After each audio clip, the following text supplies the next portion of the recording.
من البعض لعزل هؤلاء بحكم بموجب الدستور، واعتقد ان شاء الله سيخرجون ان شاء الله. نحن لا نرضى ابدا بكل من افسد هذه الحقبه وهذه المرحله ان يعود الى الحياه السياسيه مره اخرى ليكون احد صناعها في هذه المرحله. وقانون الانتخابات يعني قادم سيراعي ان هناك ماده في الدستور تعزل هؤلاء لمده 10 سنوات على الاقل في مستوى معين. قانون الانتخابات نفسه احنا ليس لدينا مشكله مع القانون.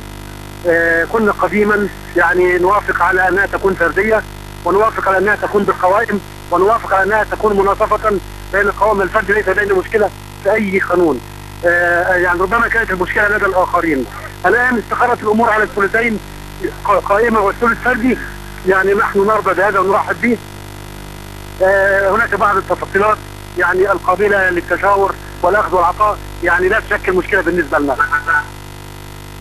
نعم، شكرا لك مهندس احمد محمود عضو الهيئه العليا لحزب الحريه والعداله. واذهب الان الى الكاتب الصحفي الاستاذ احمد جبالي رئيس حزب الشعب الديمقراطي ايضا. اهلا بك استاذ احمد. اهلا بك استاذ الفاضل واهلا بمشاهدي قناه الحدث. نعم، اتحدث معك عن ان هناك ادله جديده بدات تظهر في مساله قضايا قتل المتظاهرين، وهناك بعض الخلافات ايضا على بعض الاسماء يعني التي طرحت والمحاكمه، وهل هناك اراده سياسيه حقيقيه لبدء المحاكمه ام ليست موجوده؟ ما هي وجهه نظرك في هذا الامر؟ انا الاول بحيي الزميل الصحفي الاعلامي الكبير الاستاذ محمد القدوسي، وبتفق معاه في العديد من المناحي التي ذهب اليها، لكني بختلف مع ممثل حزب الحريه والعداله اللي كان له مداخله منذ قليل.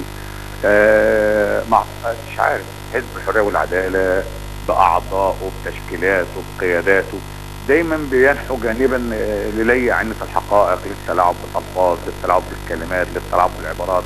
كان بيصور في حديثه ان الرئيس محمد مرسي من على الشعب المصري وعلى الثوره المصريه بانه قرر في الاعلان الدستوري اعاده محاكمه المتهمين في موقعة الجمل. ده ليس من، ليس عطف، ليس احسان من رئيس الجمهوريه، ده واجبه ناحيه شعبه، واجبه ناحيه ثوره 25 يناير، واجبه ناحيه شهداء الثوره، واجبه تجاه مصر، واجبه امام التاريخ. هذا من ناحيه. من ناحيه اخرى لجنه تقصي الحقائق وشاف ان اللي بيترأسها الاستاذ الضماطي محامي قدير وكادر سياسي بارع محسوب على التيار اليساري، لكنه في الفتره الاخيره جنح لجماعه الاخوان، والاخوان طلبوا بيه قائم باعمال نقيب المحامين بعد ما اشتدت حته الخلافات بينهم وبين سامع عاشور النقيب الحالي. ووجدنا الاستاذ محمد الضماطي يقف في مجلس الدوله يترافع امام من قاموا برفع دعاوى قضائيه ضد الاعلان الدستوري اللي جاي مكمم ومكبل، ضد الاعلان الدستوري اللي حول رئيس الجمهوريه لاله واللي عادل عنه مره اخرى. فانا مش عارف هل الاستاذ الضماطي هيتميز بالحيده، هيتميز بالشفافيه. ده من ناحيه. من ناحيه اخرى لجنه تقصي حقائق الكلمات والاخبار متضاربه حواليها. البعض يتحدث عن المجموعه 95 من جماعه الاخوان المسلمين وانها اعتلت اسطح العمارات والمنازل في منطقه التحرير، والبعض بيشير لها باصابع الاتهام، والبعض بيشير لتورط قيادات جماعه الاخوان المسلمين في قتل الثوار وان هم المسؤولين عنها. في فيديوهات موجوده على الفيسبوك، موقع التواصل الاجتماعي، اعترافات لبعض قيادات الجماعه من بينهم وزراء حاليين حوالين المجموعه 95، حوالين دورهم في موقعة الجمل، حوالين. لكن انا برجع بأثني وأسمن على كلام الاخ القدوسي حوالين استعانة جماعة الاخوان المسلمين والسيد رئيس الجمهورية بالفلول. هم ازاي بيطلعوا قانون وبيفصلوه وبيحظروا على فلول الحزب الوطني المشاركة في الحياة السياسية والحزبية، واذ بيهم يستعينون بكوادر عديدة وصلت ل 16 كادر. السيد الرئيس اصدر قرار بتعيينهم قبل الاستفتاء على الدستور بساعات قليله. لمصلحه مين؟ نعم. الحق لا يجزأ، الحقيقه لا تتقسم. طيب الواجب واجب اتباعه. بجانب نعم. انا بشير الى حاجه، استحواذ جماعه الاخوان المسلمين على كل حاجه. على سبيل المثال وليس الحصر، الاخ متولي صلاح عبد المقصود وزير الاعلام ما زال حتى يومنا هذا منذ ان تم تعيينه في حكومه الدكتور هشام قنديل في 2/8/2012 عضوا في نقابه الصحفيين بالمخالفه للماده 18 من قانون النقابة رقم 76 لسنة 70، وتقدمت بمذكرة منذ عدة أيام لمجلس نقابة لإحالة الجدول غير المشتغلين أو لشطبه من عضوية النقابة، لأنه على الرغم أنه وزير الإعلام ويشغل منصب إداري إلا أنه ما زال عضوا في النقابة، ويقاسم الصحفيين خدمات النقابة وأوضاع النقابة، وده مخالف للقانون. إزاي الجماعة اللي المفروض إنها تبقى هي اللي تدرس الحكم وتحترم القانون بتخالف القانون؟ أشكره. طيب لي سؤال أخير معك سيد أحمد قبل أن أذهب لضيفي. أتحدث أيضا حتى أكون واضحا، الإرادة السياسية للمحاكمة أنت كيف تشعر؟ هل تراها متاحة أم غير متاحة؟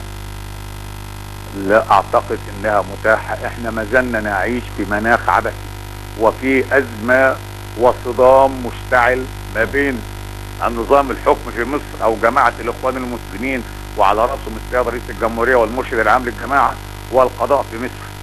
واعتقد ان اللي حاصل بسبب الاعلان الدستوري وتنحية المستشار عبد المجيد محمود واستقالة النائب العام وعودته في استقالته مرة اخرى، والاعتصامات والوقفات الاحتجاجية والجمعيات العمومية الطارئة وغير الطارئة لاعضاء النيابة العامة ولرجال القضاء تعكس صورة ما جرى وما يجري على الساحة السياسية، واللي بتعبث فيها جماعة الحرية والعدالة وحزب الاخوان. وضحت رؤيتك يعني. ابقى معي ارجوك. اعود اليك استاذ محمد القدوسي. يعني الضيف اثنى عليك ويعني اتخذ من بعض من كلامك دلائل على بدأ من بعض من اجزاء ما تحدثت بداية لحديثه. اريد تعقيبك اولا ثم نفهم. اولا احيي الاستاذ احمد الجبالي، هو صحفي وجميل وصديق عزيز ايضا، وقد يعني شهدنا معا في نقابه الصحفيين عددا من الاعتصامات. واقول الان امام الساده المشاهدين ان البدله الزرقاء التي ظهر بها الاستاذ احمد جبالي في الصور التي تداولتها رويتر في اثناء الاعتصام الشهير للصحفيين، الاعتصام المفتوح، الاعتصام الذي خرجت فيه مجموعه من الصحفيين بزي السجن وبالسلاسل في أيديهم، وقد حملوا نعشا رمزيا كتبوا عليه حرية الصحافة، حتى أسقط القانون الجائر، قانون أعتقد كان رقم 93 لسنة 95 إن لم تكن الذاكرة قد خانتني، وقد أسقط هذا القانون على أي حال، هو قانون الآن غير قائم. كان أحمد جبالي يتصدر المشهد في الصورة وهو ببدلة السجن الزرقاء، والبدلة دي بالمناسبة كان العبد لله هو اللي اشتراها أو هو اللي جابها لأحمد الجبالي من السوق، يعني مش على نفقتي، لكن أنا اللي انتقدتها للأستاذ أحمد الجبالي، لأنه كان السوق الذي يبيع هذا النوع من الملابس كان في الطريق لبيتي، وحتى هو دعبني يومها وقال لي يعني لبستنا هدوم السجن بدري يعني من أولها. وإذا فهو صوت من أصوات الدفاع عن الحق، وصوت من أصوات الدفاع عن حرية الصحافة. نتفق نختلف، لكن يظل لابد أن نقدر للناس أقدارهم وأن ننزلهم منازلهم. من هذه الزاوية أتفق مع أستاذ أحمد جبالي في مجمل أو في إطار وفي سياق حديثه العام، وأشير له فقط إلى مسألة النائب العام. هل كان عزل النائب العام من مطالب الثورة أم لا؟ إذا كانت الإجابة بنعم، فإن عزل النائب العام يصبح واجبا بغض النظر عن الكتلة التي يصب هذا العزل في صالحها، لأننا خرجنا نطالب ونقول الشعب يريد إسقاط النظام.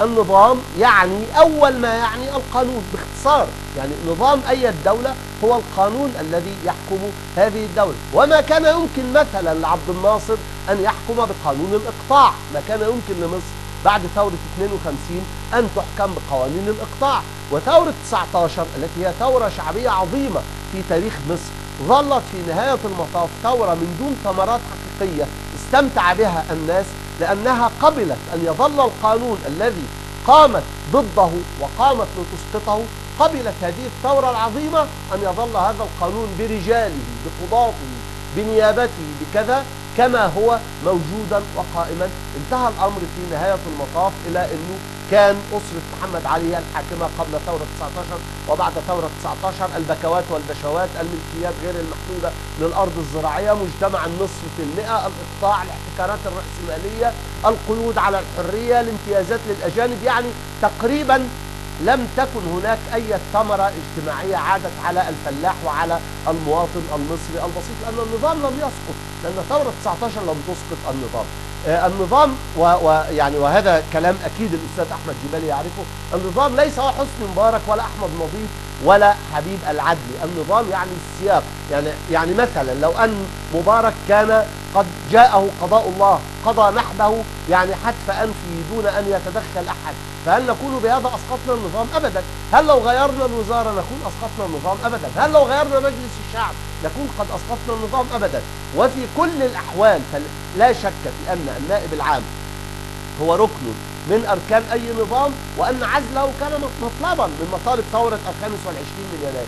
ما قلته هو ان الاخوان يستخدمون ورقة، قلت ان ورقة الفلول يبدو انها الورقة الرائجة، الاخوان يستخدمون ورقة الفلول، والناصريون يستخدمون ورقة الفلول، والليبراليون يستخدمون ورقة الفلول، وكل يستخدمها من ناحيته وبما يفيد مصلحته. انا اريد ان نحرر الإرادة الوطنية من هذه المسألة بالكامل، أن نعود أن يكون دستورنا أنا وأنت ورجل الشارع والمشاهد وكل الناس هو مطالب ثورة 25 من يناير كما رفعت في داخل ميدان التحرير، لا نتحرك عنها خطوة لا للأمام ولا للوراء، ولا نقبل بصددها أي تبرير.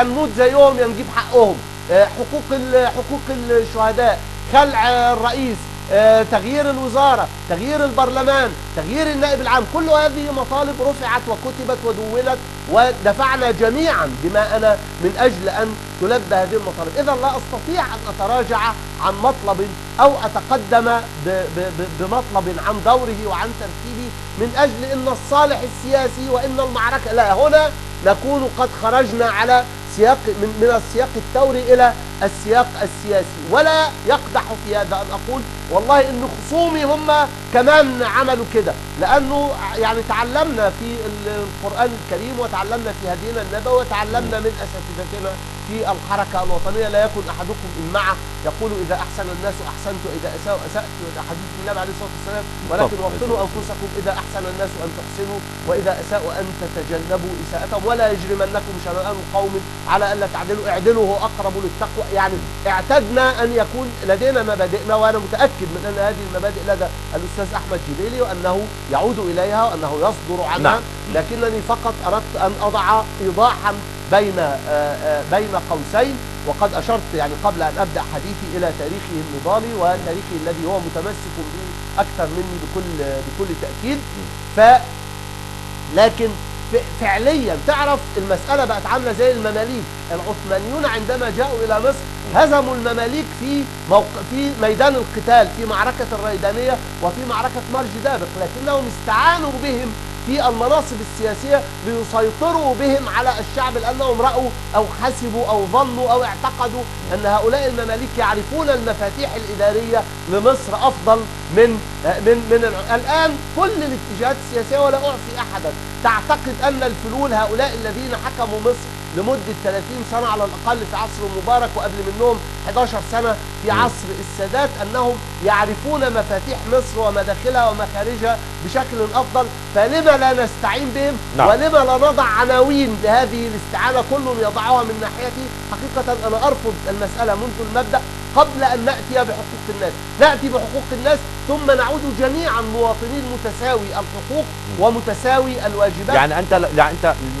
ليس عندك مشكلة معهم شخصية، لكن فقط قبل أن نأتي بحقوق الناس يعني الأول حتى إذا أتينا بحقوق الناس، وحتى إذا قضي لهذا من هذا الجميع يكون سواء بعد ذلك. خلاص تعرف المسألة زي المحكمة، يعني أنا دخلت المحكمة وأنا دائن أو أنا مدين وأنت المدين أو أنت الدائن، إذا اقتضيت منك حقي أو اقتضيت أنت مني حقي خلاص ليس هناك أي سبب لا للخصومة ولا للعداوة، نعود مواطنين متساوي الحقوق. لكننا أولا يكون قد أعلنا أين الحق وأين الباطل. ليست المسألة أنني أريد فقط أن أقتضي حقي. تعرف أنه ربما إذا جئتني أنت بحقي أتنازل لك عنه، وهذا لدينا، وإن تعفوا وتصفحوا ولئن تعفوا وتصفحوا له خير، ولدينا أيضا فمن عفي له من أخيه. يعني ربما تأتيني أنت بحقي فأقول لك أنني قد تسامحت فيه، لكن لابد من إعلان أين الحق وأين الباطل حتى لا يتكرر هذا الباطل وحتى لا يغمط هذا الحق مرة أخرى. نعم، أشكرك. أعود إليك سيد أحمد جبالي مرة ثانية. سيد أحمد، يعني أعتقد أن الأستاذ محمد القدوسي كلامه كان واضحا في هذه النقطة. هل لديك تعقيب آخر أم نبدأ بأسئلتنا الأخرى؟ انا بحيي جراح السياسه والصحافه الاخ محمد القدوسي رفيق الكفاح والنضال، وبقول له ان البدله الزرقاء ما زالت في حوزاتي، واعتقد ان ايامها قربت وفقا للدستور الجديد الذي لا يعبر عن الشعب ولا يعبر عن الثوره. ويا مرحب بالمعتقلات من اجل حريه الصحافه ومن اجل حريه الراي والتعبير. وانا باثني على كل كلمه ذكرها الزميل القدوسي، لكني باشير الى ان الدكتور هشام قنديل رئيس الوزراء الذي عينه السيد الدكتور محمد مرسي رئيس الجمهوريه كان ينتمي لامانه السياسات في الحزب الوطني باللجنه الاقتصاديه، وكان يجب تنفيذ قانون العزل السياسي عليه. كذلك 88 نائب على رأسهم السيد الرئيس المبجل محمد مرسي كانت لهم صفقاتهم مع الحزب الوطني ومع الأجهزة الأمنية حصل من خلالها على مقاعد مجلس الشعب في برلمان 2005-2010. فإذا طبقنا العزل السياسي يجب التطبيق على كل من استفاد من جمعية الحزب الوطني، وإن كنت أنا منهم فليطبق علي أيضا قانون العزل السياسي. لا يوجد تفرقة في القوانين، لا يوجد تفرقة أو تجزئة للمبادئ.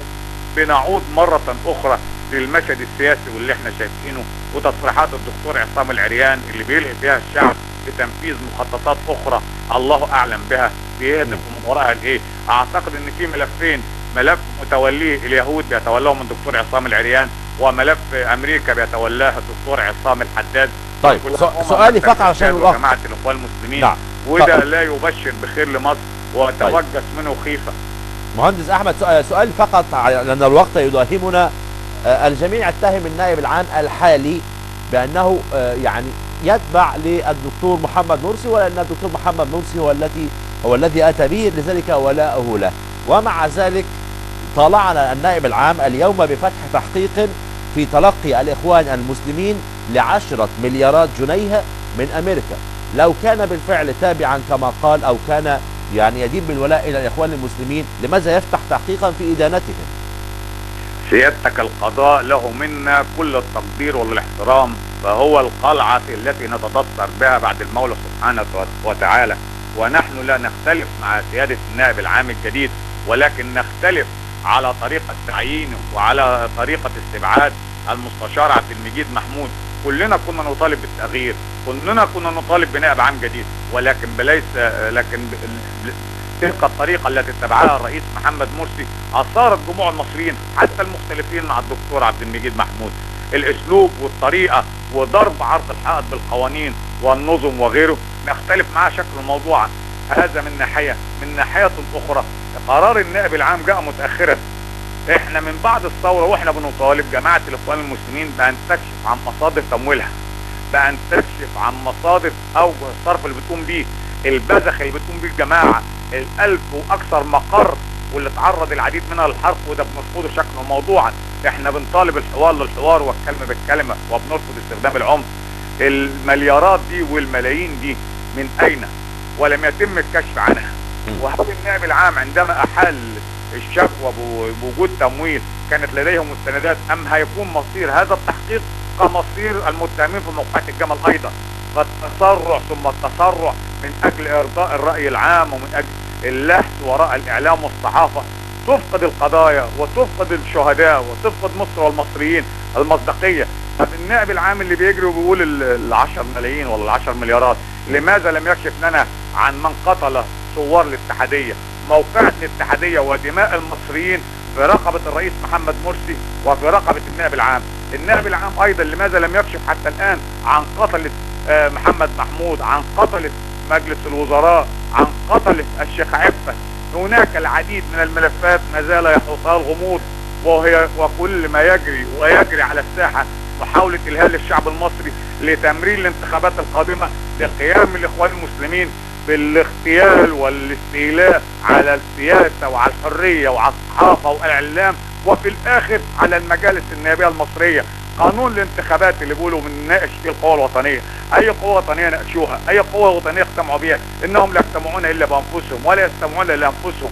وأي قانون من هذا وقد وضع في الدستور قواعده وأسسه وما بقى منه سوى القليل. قد وضع كل شيء من أجل إنجاح جماعة الإخوان المسلمين واستيلاء على مجلس الشعب أو مجلس النواب مرة أخرى واستبداد بالشارع السياسي المصري. نعم، أشكرك سيد أحمد جبالي عضو مجلس الشورى أو رئيس حزب الشعب الديمقراطية الكاتب الصحفي. أشكرك شكرا جزيلا. أستاذ محمد، يعني تبقى لنا 5 دقائق، أرجو أن ننتقل سويا إلى النقطة المتبقية معي، وهي مسألة المعتقلين بالإمارات. يعني كان لدي تقرير أعتقد أنه معك، لكن يعني هذه المشكلة ظهرت على السطح، وقالت السلطات